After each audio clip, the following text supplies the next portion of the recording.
Në një nga koncertet e tij të fundit, artisti i njohur Gjesti dhuroi një nga momentet më të ndjera të karrierës së tij, duke prekur zemrat e publikut. Gjatë performancës, vëmendja e tij u përqendrua tek një djalë me aftësi të kufizuara, i cili ndodhej në karrozë dhe nuk fliste apo lëvizte. I prekur thellë nga prania e djaloshit, Gjesti zbriti menjëherë nga skena, ju ofrua me respekt dhe dashuri, e përshëndeti dhe i dhuroi një nga gjërat më personale, varsen që mbante në qafë.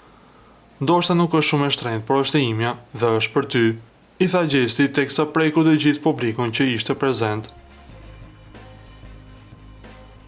Momenti kulmoi me një përqafim të ngrohtë dhe me fjalët plot emocion të artistit, Zoti të ruajt, përpara se të shpërthente në lot, ndërsa publiku e dorëtërkiste me emocion dhe respekt atë, një gjest i vogël por me peshë të madhe, që tregoi se muzika shkon përtej skenës dhe se zemra e një artisti ka fuqinë të prek jetët e të tjerëve. Nga ky veprim i Gjestit, vëmë re se votat e shqiptarëve kanë shkuar tek një njeri që e meritonte më së shumti fitoren, si për zemrën e tij, por edhe për lojën që krijoi brenda shtëpisë të famshme në Shqipëri. Ju lutem klikoni tek butoni subscribe për të marrë të rejat më të fundit nga showbizi shqiptar.